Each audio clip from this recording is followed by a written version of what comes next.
when religion comes into play, it just causes unnecessary divisions amongst people, which then leads to more problems than to solving problems. If issues like temples or mosques are coming up, I think they are like just a political distraction. There are like more important issues which can be focused on, like unemployment. But then India has come a long way since 2014. Correct. Fragile 5 to top 5 economy. I feel like the cornerstone of democracy basically lies in dissent, debate, and freedom for all the individuals. I would also encourage everyone to vote, be it Nota or be it any particular party or candidate. Remember that if you do not vote, then you do not have the right to complain or criticize.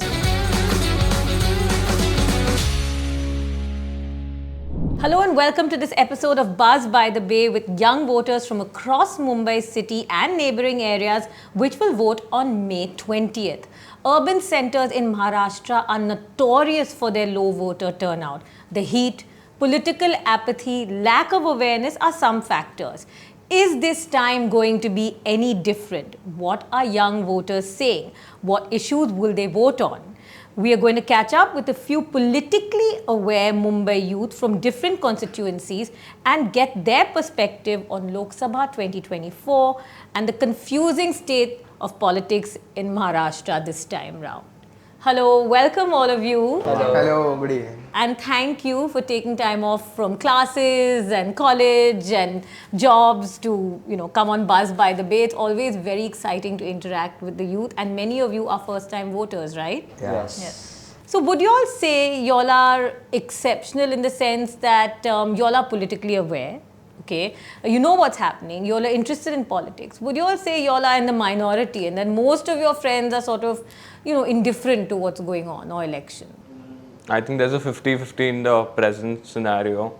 Okay. That few of the youngsters are aware and they know what they want, and the rest are mainly like, they don't care about it. Right. They don't find it relevant. They don't find it relevant. Why do you think so? Because they don't feel that it's relating to them or it's anyway benefiting to them. So Okay. Some of them think that कि मेरा एक vote से क्या होगा, it doesn't matter, so I won't vote. Oh, really? Yeah. So they don't feel that every vote counts, because if a billion people thought like that, मेरा vote से क्या होगा, no one would vote, right? Yeah. So amongst you all, let's start with the youngest voter. Yeah. You are the youngest voter. Yeah. Can you introduce yourself? Yeah. What do you study? Hi, I'm Rishi from South Central Zone, and I'm the first time voter this time. And it's an exciting process to vote and be a responsible citizen. It's a fundamental duty to vote, and each and every one of us should vote. And I feel these times youngsters are not interested in voting, as they are too inclined towards their studies and everything, but they forget their fundamental duties as a citizen of India. You are from South Central Mumbai, okay? One of the 6 constituencies, just for the sake of the audience. And we have someone here from Thane also, right? That is a city outside Mumbai, but almost considered extended Mumbai. So in 2019, all the 6 Mumbai seats plus Thane were won by the NDA.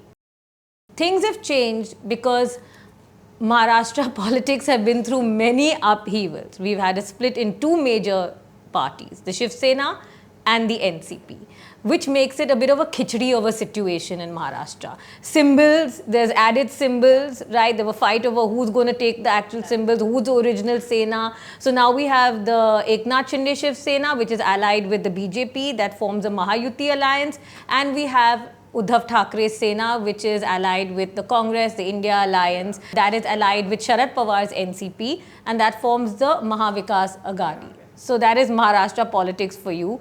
It is very confusing right now, and that's going to make Maharashtra a very, very exciting state to watch. South Central, okay, the battle is between Shiv Sena, Eknath Shinde, and he's the sitting MP. And between Shiv Sena, UBT. What's your view? In Shiv Sena, Eknath Shinde, the candidate is Rahul Shivale, and in the UBT, it's Anil Desai. So Rahul Shivale has been winning since the last 2 terms, and this is his 3rd term leading as an election MP.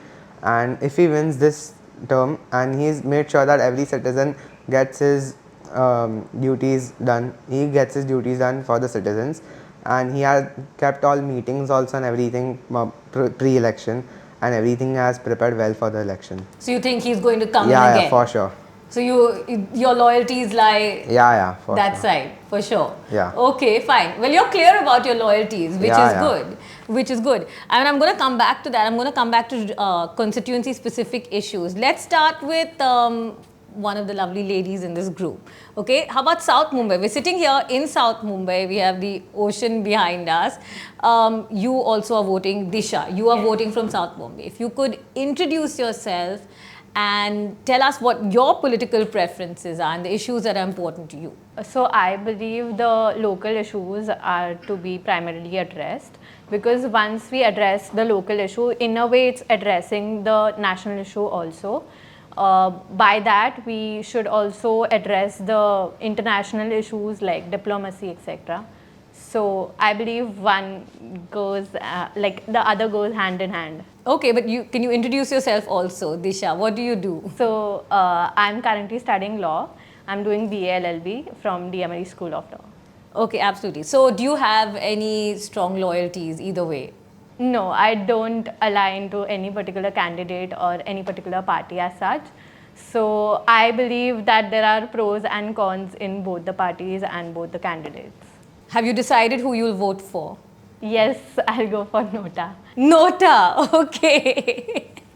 Well, I suppose Nota is better than sitting at home. You are from Thane. If you could introduce yourself. Thane is an interesting constituency because it is the home base of the Chief Minister of Maharashtra, Mr. Eknath Shinde, right? And it is again going to be a Sena versus Sena battle. So if you could introduce yourself and tell us the issues that are important for you. My name is Rushika and I'm the co-convener for PPA India. I work currently and so the issues that matter to me the most would be regarding animal welfare and environment conservation.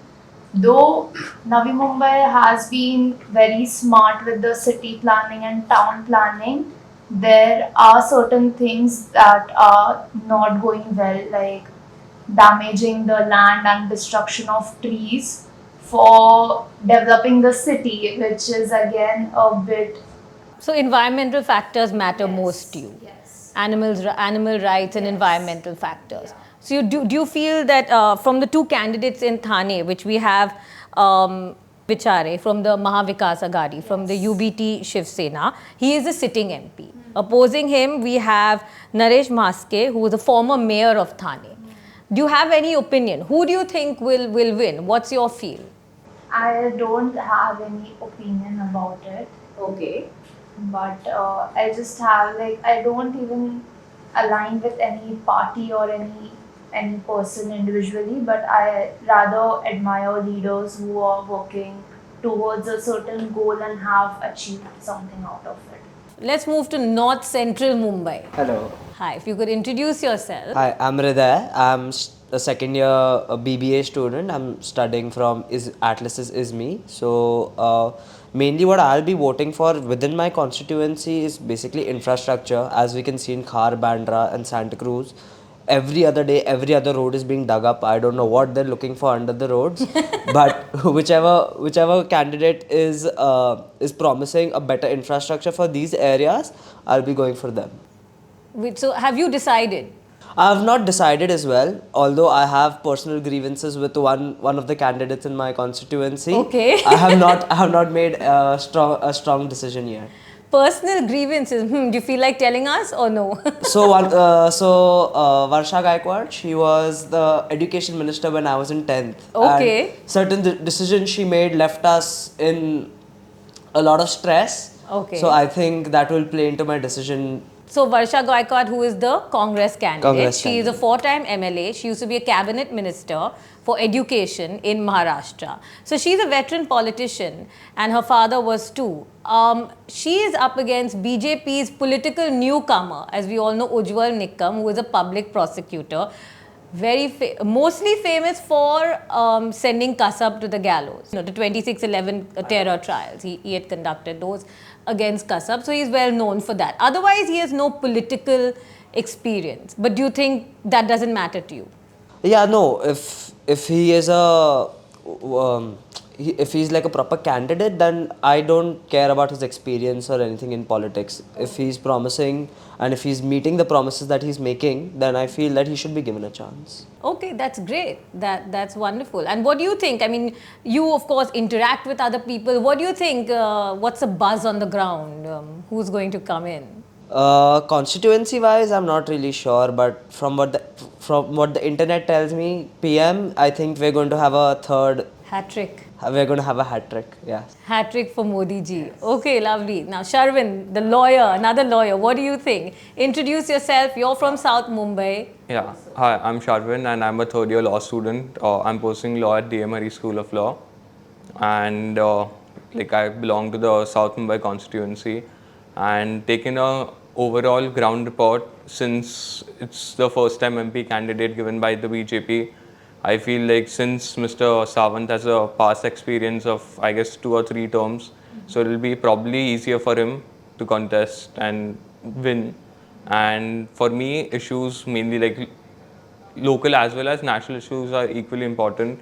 But for local issues, mainly like the urban infrastructure, and for South Mumbai specifically, the increasing real estate rates. Okay. And when it comes to national issues, it's mainly the social justice reforms and economic policies. Interesting. Social justice reforms, as in, if you could specify a little. Or like the way the country is headed, especially with respect to like religion being a very big criteria amongst Okay. like the mid-aged section of the society. I think it's like the youth keep saying that they need change or they want change. How many of you all feel that bringing religion into politics is not needed and not a good idea? I do feel. You agree? How much does religion matter? How much do issues like mandir matter? Like, let's say it would probably matter to more people of my generation and older. How much does an issue like Ram Mandir matter to you all? No, it's not like that. Even the youths take interest. But again, it's the same thing. Youths take interest where they want to. I feel people should know behind the history of what happened and why it happened, and not base their opinions on who they're going to vote for on a factor like religion, because then I feel when religion comes into play, it just causes unnecessary divisions amongst people, which then leads to more problems than to solving problems. Okay. And we as a secular country should focus on religion, should appreciate every religion as the way they are. Okay. Fine. Since India is a secular country, I feel that all religions are equally important, and for all citizens, like whoever belongs to which religion, for them it will be unfair if you're like favoring a particular religion. And overall, like if issues like temples or mosques are coming up, I think they are like just a political distraction. There are like more important issues which can be focused on, like unemployment. Okay. I Unemployed. think about Ram Mandir, it was built on the decision of Supreme Court of India, and matters of faith of people should not be politicized. Okay. All right. So you all are quite unanimous on that. But of course, it's important to know the history of a specific site, and it's important to, see, we are a Hindu majority country, which is a fact, and there is growing emphasis on things like yoga and Hindu culture, which I personally I believe are good things. But as you all mentioned, that we also have to respect other religions and religious minorities. All right. So what about the Modi factor? Who believes that there is still a big Modi wave? Yeah, it was and it is always going to be. You feel that? Till the time he's in the game, there's no one else. There's no one else. Agreed. What if the BJP had another prime ministerial candidate? Yeah, then he would be there after 2 years when Modi will be 75 and he'll retire. Then he would come into action. And I feel if the candidate is like mentored by Modi and like has seen what he's doing, I feel there's a good chance that he comes and takes the mantle. Okay. So the youth, you're saying that you two feel that the youth definitely looks up to Modi ji. Yeah, and he has already planned his things till 2047. Do you think the opposition has a strong candidate who can be put forward as a prime minister? Does anyone feel that? There are young candidates, but they are not polished to be a prime minister of the country right now. They need some experience more. Okay. All right. anyone has any preferences from the opposition, like people who you feel could be good leaders? No? Not really right now. No? We have great expectations right now. We have seen good things happening in the last 10 years. Yes. Infrastructure development Right. in India, in Bombay as well. Yes. We have yes. the underground coastal road. We have the longest bridge right now, Atal Setu. Yes. Yeah. Yes. Now they Yeah. are making the coastal road from Kandivali to Marine Lines. Yeah. It's all in progress. Again, constituency specific, right? Rishi, you are from South Central. Dharavi redevelopment. Yeah. That is a big issue. Yeah. So, what is your view? Because a lot of people fear they'll be displaced. No, they won't be displaced because they have been given proper allotments. The legal houses will be given proper allotments. If there are standalone buildings which are developed illegally, obviously they won't have been given proper allotments, and Adani will take proper care. Okay. Yeah. Okay. So, you think that will be a Yeah, very good and it will thing. be in parts and pieces. All right, fine, because that is one of the issues this Yeah. this election.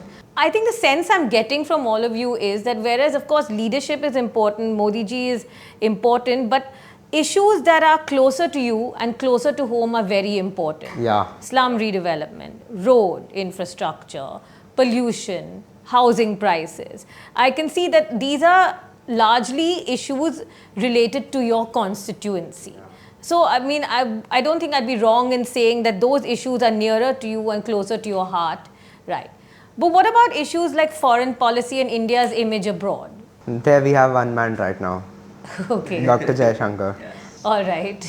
And I feel India's image abroad has like grown compared to the past few years, with like G20 happening and our relations and our say during the wars and everything, especially during Russia and Ukraine. I feel we didn't take really, we were quite neutral on both the things, and I thought that was a very good thing instead of choosing a side. What about an issue which would matter to young people, something like reservation?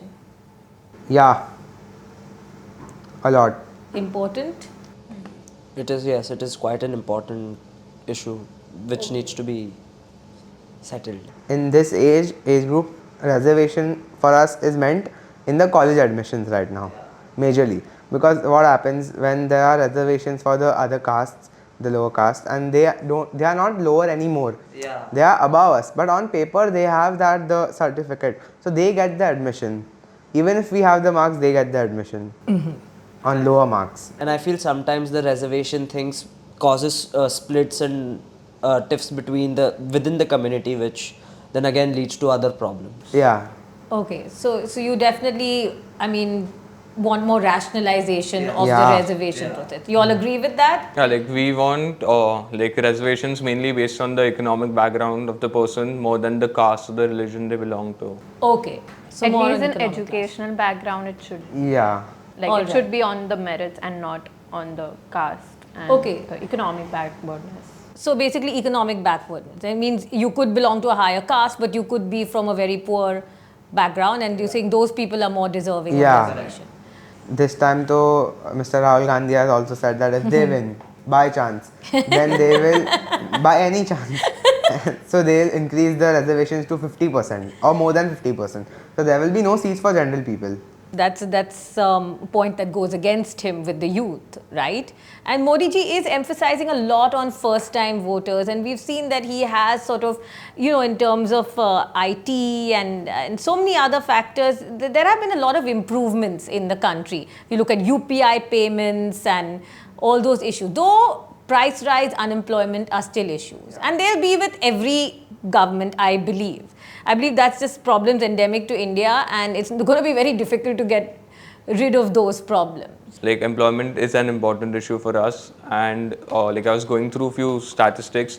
So the Indian economic data which came in for 2024, it says that 1 out of 3 youths are unemployed, and degree holding youths, the unemployment rate is around 29.1%, which has risen over the last 6 years. So in that sense, obviously any government that comes in has to tackle that on a war footing. But we understand that in a country like India, these are issues that are not going to go away very fast, right? That's just the demographics of India. And it doesn't, personally, I feel whoever's in power, I mean, it's still an uphill task for anyone. But then India has come a long way since 2014. Correct. Fragile 5 to top 5 economy. Fragile 5 to top 5. Absolutely, definitely. We are in the top 5, and there's definitely a lot more pride, I feel, internationally, like in being Indian.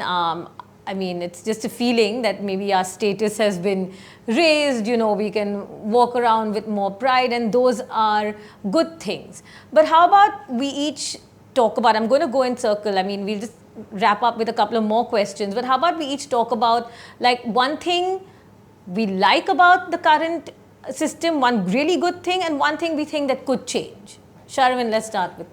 So basically, when it comes to like the good things first, I think the Swachh Bharat movement which took place, that was a great thing, and the other one was when it comes to like getting India on an international level. So organizing the G20 was a good initiative. But when it comes on the negative points, I think there can be a scope for development when it comes to like bringing in industries and like increasing jobs, and somewhere paying attention to the rise in the split when it comes to like religious biases.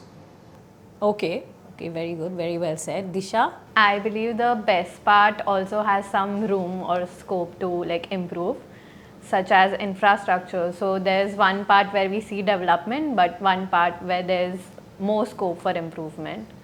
So that's one thing. And talking about other aspects, I think the economy has like the GDP has more like the GDP has increased, but there's again a room or scope for a development. Okay. The good thing that I see with the current system is that, like she said, the economy has grown a lot. Second thing is I feel that the current government with their Make India and their entrepreneurship grants and stuff that they have come out with, it's harbored a lot of innovation amongst the youth. So instead of there is unemployment, yes, I do agree, but like I feel some of them have see that as, I wouldn't say power, but they've still gone and started their own businesses, brought innovation to the country, which has then helped our economy grow. And one bad thing I feel should be that I feel both sides need to be a little more open-minded. I feel they need to learn to take criticism. Like, like, okay, no one is perfect. They need to see that the bad things are there, and they shouldn't silence anyone who's pointing those bad things out by, providing hate to them or banning certain stuff that is pointing that hate out. Okay, very well said, right? You should learn to take criticism gracefully and not just respond with hatred, right? Okay.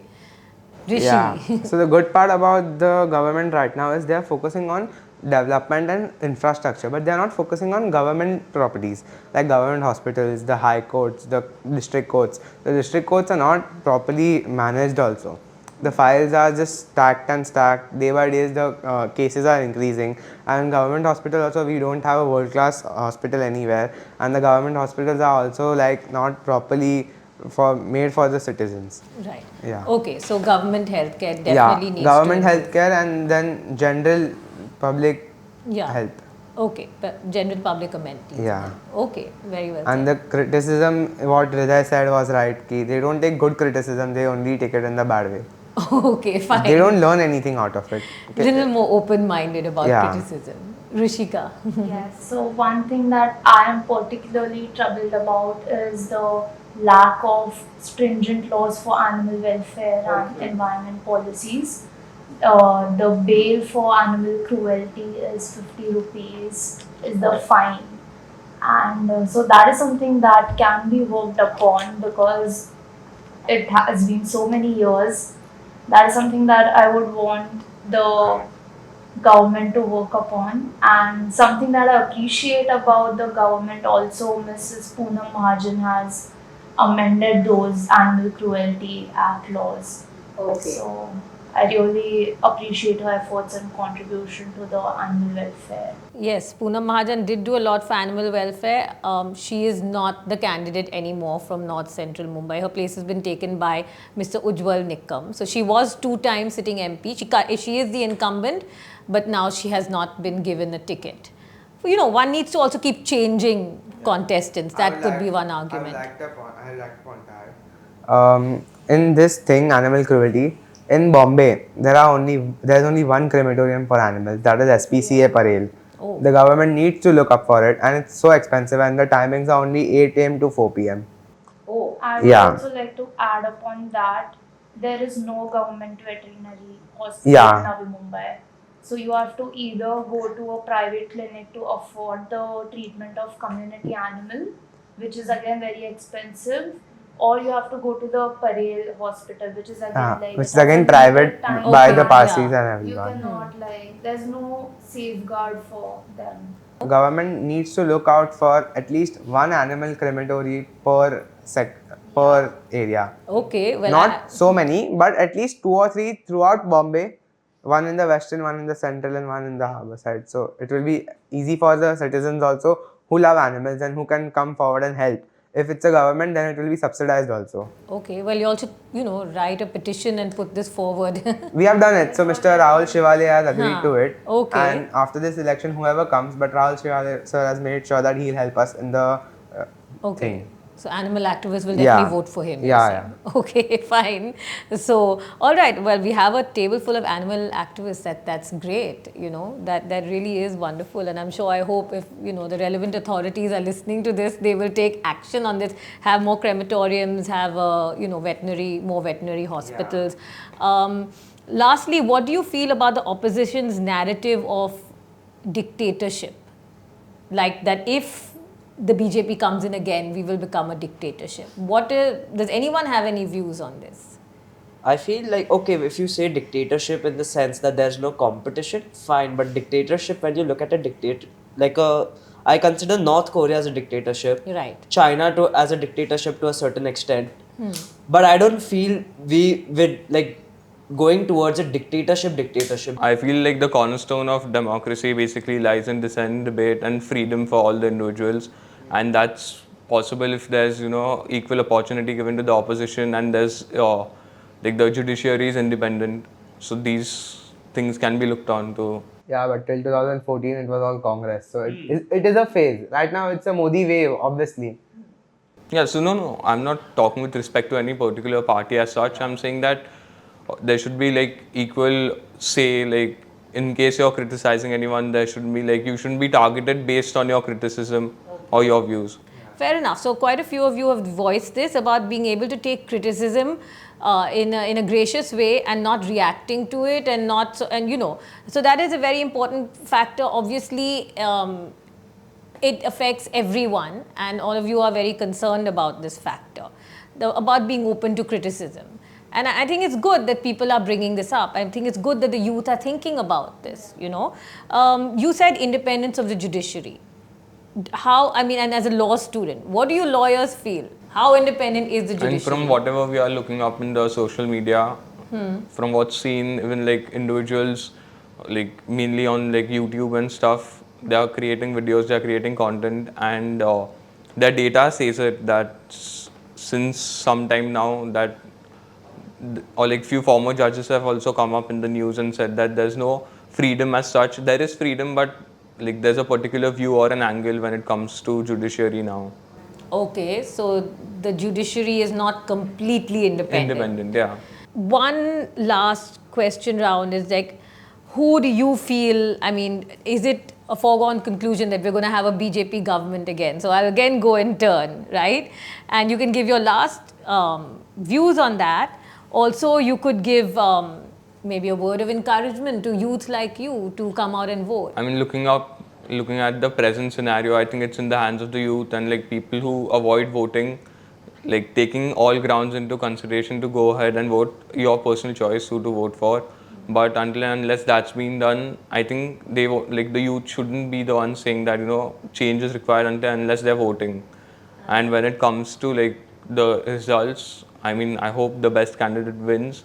And looking at the current scenario, it looks like there's a Modi wave, so can't say much about it. And who are you supporting? Have you decided? I haven't decided as such, but like taking into my personal beliefs, like I'll go for a candidate who's looking for equality and like taking all grounds into consideration, employment and like the manifesto which goes ahead without any religious bias as such. Without any religious bias. Okay, good. You're very clear in what you want. Disha, still going for Nota after this whole discussion? Yes. Still going for Nota. We have not convinced you either way. Okay. So, But yeah. what do you feel? What's your feeling? I would also encourage everyone to vote, be it Nota or be it any particular party or candidate. And I believe the analytics also say that it's BJP, so let's see. That is BJP. All right, Hriday. Yeah, so I would ask all youth to vote, make study on who you want to vote and why you want to vote them. Just don't make blind decisions. Learn about the past, learn about the present, and make a calculated decision. That's all I'll say. Okay. Yeah, voting is very important, as I said in the start only. It's a fundamental duty of the citizen. They should vote, whether it's the youth or the middle aged or the old aged. They should vote. Now, the government has also started free pickup and drop services for the senior citizen who are staying nearby the voting polling area. Okay, that's Yeah. very good. Yeah, so they can also come and vote, and they don't have to stand in the line. Okay. Oh, they don't. The senior Yeah, citizens. so they just have to come vote. Vote matters. Very important. Very true. I would Rushika. like to add that as youth, we all are very aware of our needs and concerns. So that makes us very sure to go and vote. Don't vote for Nota or don't go and vote at all. You know what is your priority and on what issues do you want to vote. You can vote for the party or the person. And may the best party win. And you have not decided who you're supporting yet, or have I you? have, but I choose not to reveal. But very Okay. sure going to be voting for The someone right party. who, Kind who to has animals. no, and has a concern for environment and animals. Environment. On those lines. Environment is very important. I'm so happy that all of you all are concerned about the environment, about housing issues, infrastructure issues. I'm really happy that these are the issues that the youth are voting on, you know. And 20th of May, of course, is voting day. Please, I urge all of you to go pull out everyone from your building, neighborhoods, family members, and just make sure that everyone votes, please. Yeah. And thank you for your views. You all are very aware and very bright, and you're the future of India. And I'm glad we have such a bright future. Thank you for coming on Buzz, by the way. Yeah, thank you. Thanks for having Thank us. I wanted to add something. Yes, sure. So I wanted to say that, like he mentioned, it is a duty of every citizen to vote. Also, remember that if you do not vote, then you do not have the right to complain or criticize. the Exactly. government. You lose Exactly. your rights. You cannot be very cool about not voting and then complain. Okay, why is the road not like this and that? Even if you pay the So- taxes, that doesn't matter because Yeah. you are not doing your duty. Then how do you expect have government to do go their vote duties? for- yes. Absolutely. No, I'm so glad you brought that up. If you don't vote, you have no right to complain and tell all your friends this. One last question. I thought we were going to wrap up, but I've got one question in mind. How many of you think you'll enter politics? Not enter politics, but follow politics actively. Yeah. Follow politics actively. Okay, none of you lawyers want to enter politics. No, I don't think so. Looking at the current scenario overall when it comes to politics, I would prefer not to join in, but yeah, follow definitely. All right, great. Then it's where the future takes you. Okay. Thank you so much for being on Buzz, by the way, and happy election season to everyone. Jai Hind. Jai. Thank you for having.